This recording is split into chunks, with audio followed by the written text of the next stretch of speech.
I'm Howard. I'm a senior from Independence High School's Area 6. And for those who don't know me, I am this year's district secretary. And one of the main responsibilities of my job is to manage the registration process for all our district events, which include preparing spreadsheets, registering all of you guys, and also managing the registration table on the day of. And also, I act as one of the main organizers of our district and district council by updating our district council with meeting minutes and calendars, as well as collect all the statistics from our lovely Arabic, our finances and our advisors, and as well as the merchandise and all the data that is compiled throughout the year. And lastly, I would say the best part of my job is being able to work with every single position on district council, because I have to communicate with every single one of them, and I depend on them and they depend on me to make our district as successful as it is now. Thank you. Hi everyone, so I'm Elizabeth. I'm from Area 6 Independence High School, and my position is International Coordinator. But what I basically do is I create the international project. I make presentations at big district meetings along with our community coordinator, and I also serve as kind of like the liaison between our organization, which is Free the Children and Interact. And I try to build better connections with the organization that we're working with. So whether that's connecting with the organization through emails or just catching up with them and seeing what's going on and what kind of opportunities are open for Interact. And I also keep track of the funds along with a media coordinator and our advisor to keep the international website, the international fund page updated for our Interact website. So yeah. My name is Daniel, and I'm the community coordinator for this year. And one of the main goals that a community coordinator has is, like International, to formulate and execute a community project with the rest of DC for the beginning of the year. And like International coordinator as well, we also present our community project to other organizations such as Rotary or nonprofit organizations that want to work with us. So that's one of the things that we have to do, so kind of presentations and speeches, right? And one of the main goals that a community coordinator has is to keep our passion and our love for service at the very roots of it, so that we always have service events going on or what we want to do in our district relating to our cause and relating to people that are around us, so our community. And the last thing that I love about community is because not only do you get the chance to meet new people and to work with every area in the sense of planning events, but you get to see what the district as a whole can accomplish in terms of service and in terms of what we can do as a high school organization. Hi everyone, I'm Van. I go to Oak Grove High School and I'm one of your events coordinators. So what I do is I book and facilitate and coordinate your events and all the district events except for NPM, FLC, and Power. I don't do those. But basically what we do, our main goal is to basically bring all the district together and have a good time and bond with everyone within the district. Just still raise money for our service events. And during the end of the year, what we do mainly is to appreciate everyone with appreciation dinner in Santa Cruz and Somerset Mall. So you guys should go to that too. Hi everyone, my name is Jonathan. Hi, I'm Eileen. And we are the publication coordinators. So for publications, we create the flyers, the posters, the booklets for events, and we also handle the advertising side of the events with graphics on the website. And something about the publications coordinator that is very unique is that we take all the values of Interact and we translate them into our own graphical interpretation. So an image is not worth only 1,000 words because the emotions are unquantifiable.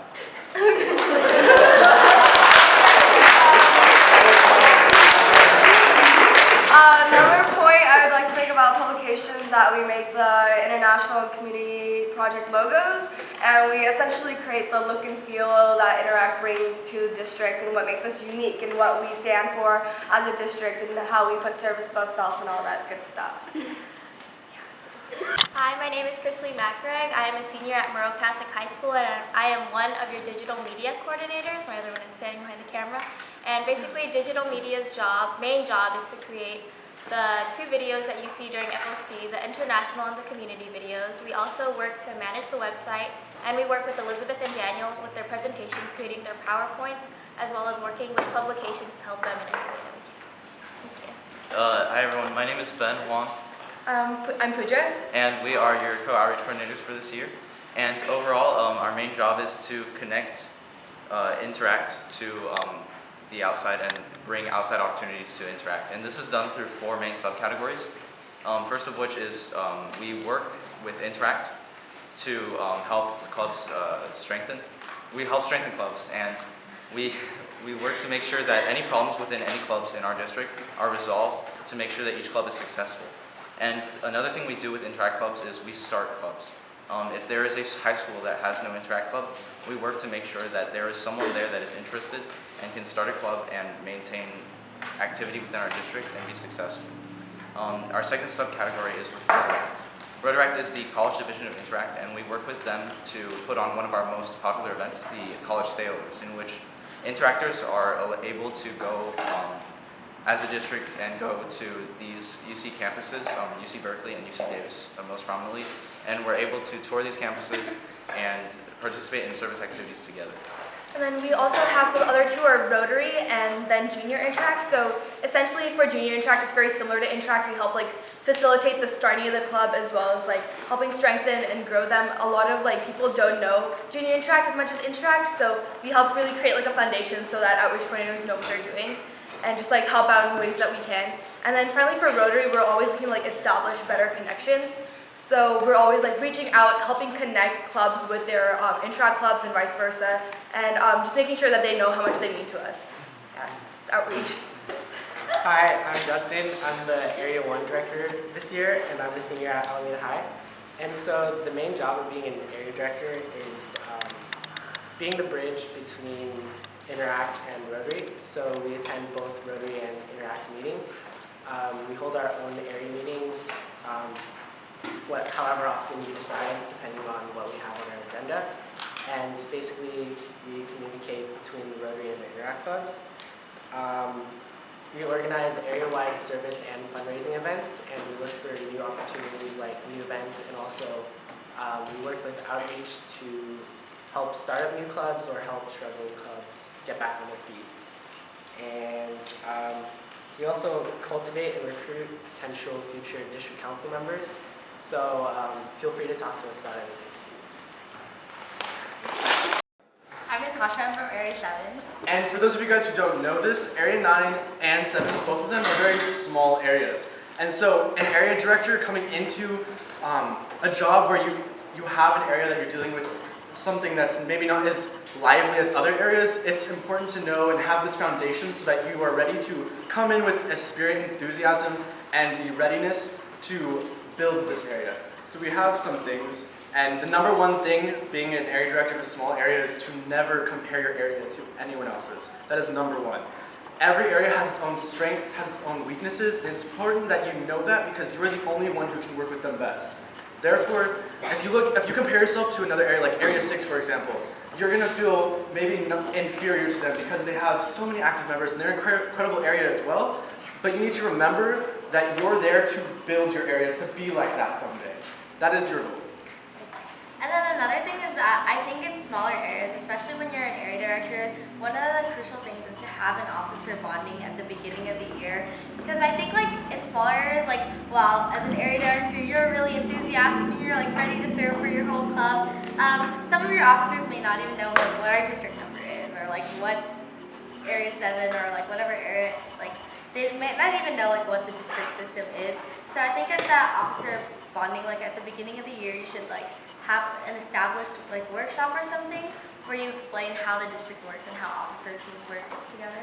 And with that, you will build this mutual trust between the officers and the presidents that will enable them to work together better and build that trust so that they have faith in each other's abilities as an area and the leaders of an area. Also, we feel that it's crucial that you have energy and enthusiasm 24/7. Because these members and officers may not be motivated by simply being a part of this family of Interact. Because they may not know, like Natasha was saying, they may not know the system. They may not know that we have areas, that we have a district. And we need to educate them on that and be enthusiastic and spirited when we talk about that so that they will reciprocate that enthusiasm. And then I think like our last thing is that don't let your area size stop you from doing what you want, because a lot of times like you may have an event in mind and think like, oh, I don't have enough officers to pull this off. But if you like talk to them enough and you like pump them up, I guess, then you're gonna have people that are willing to work with you to come to events. Yes. And then also, It's in the description for area director, but it's very important that you have at least one meeting with your presidents per month, because effective communication is key to success, and you need to make sure that this communication is being facilitated throughout the time that you're meeting and throughout the time when you guys are not together. So Facebook groups, other messaging mediums, just all these different things, you need to make sure you're maintaining this communication. And like Natasha said, don't ever let your area size sway you from any decisions, especially if it's Junior Interact. You can handle it if you feel like you are willing to put in the effort and the energy, and that is very, very important. And then also, or did you, go ahead. That's okay, go for it. So, part of the district theme is to transcend the status quo. Never feel pressure to host benefit shows or charity dinners if you feel like you want to try something new or innovative that will bring more profit to the international project. And that goes along with never having to feel inferior to your predecessor, because it is your own year. You come into your own being an area director of an area, and you will find a way that you feel is best to use the skills and abilities of your interactors. 5 director, that's around the Fremont area, for those who don't know. I'm Stacey, I'm the Area 2 Director, which is around San Leandro, Castro Valley, and Hayward, and I am posing as Karen Union from Area 6 in Milpitas, in a lot of great cities. So basically, first as area director, it's kind of intimidating because you're basically assuming all the possible officer positions that exist in a club multiplied by the number of schools that you have. So for me, we have 6 high schools in Area 5, and it was pretty challenging for me at first because the major clubs have like 100 to 200 members, and there were so many people, and your goal as area director is to unite all these people, and at the same time you want to gain their respect. So it was, at first it was like, oh my gosh, how am I gonna like talk to all these people at once, and I'm like really small, but you know what, read all my long social media posts. So, but the big thing is that when you want to connect with these people, it's really important to just focus on that connection, focus on strengthening that connection, and focus on the person or the president or the entire club that's on the other end of that connection. And utilizing all the stuff they have, because you're there to serve your clubs, no matter how big or small they are. You're there to be that support that they need to lean on when they're having trouble, when they need advice, and you're there to also push them forward. And a big part of that is that you have to know that you don't have to do all those things alone. You have to utilize your presidents, because they are your biggest asset. They're going to be your support group, because they are that connection between club and district area. They're going to get all that information to your members, and they're the key members in hyping all the general members up, so you actually have all that manpower. So yeah, just really make use of your connections and form a really strong bond at the beginning of the year, because when you have that tight group, they're going to help you out in leading the bigger area, and all of them will know that they have a bigger picture and family that they're a part of. Okay, so Kara wrote some stuff down, and I'm going to read it word by word because Kara speaks very well, so I don't want to ruin her words or anything. So she says, I'm Kara, by the way. So, stepping into the shoes of your predecessor will be incredibly daunting. For me, the most intimidating factor of becoming Area 6 Director was the sheer size of the area. There are a lot of expectations placed on you, and a lot of eyes watching your every move. A few problems faced are unification, communication, and organization. The key to overcoming all of this boils down to one word: support. Much like Justine said, it's a lot about being able to connect with people. Mutual respect is what gets things done. As an area director, you're expected to complete many tasks, and it seems impossible to do it by yourself. Because it is. The delegation of work is the most important skill that you'll utilize, and it's a lot easier to do when you come to trust the people that are working alongside you. There are almost 1,000 people in Area 6. There's no way that I could possibly organize all of their information on my own, which is why I heavily rely on my presidents and officers. Having a big area has its ups and downs, but the main point to be made is that every area is entirely unique. There's no point in comparing them because they each have their own strengths, weaknesses, and characteristics that set them apart from one another. It just comes to accepting the cards that have been dealt to you and making the most of it. Okay, she has something else to say. Okay. My favorite part about being an area director is I get to see the people in my area grow because of the opportunities that I'm able to give them. Things like forming committees, encouraging ideas, and allowing people to grow are what create better leaders. You really get to watch your officers realize that they're extremely capable of doing things on their own. You know from the beginning that they're good enough, but many people lack confidence because there haven't been many opportunities for them to shine. Being area director is your chance to help people come to their own realizations and to watch them surpass the expectations on their shoulders. You may not feel ready now or when applications come out, but the truth is, no one ever feels totally ready to take on the position at first. It's just a matter of time. Area director helps you see things from many different perspectives and forces you to learn how to handle different kinds of situations. Eventually, you just grow comfortable with it. Karen, you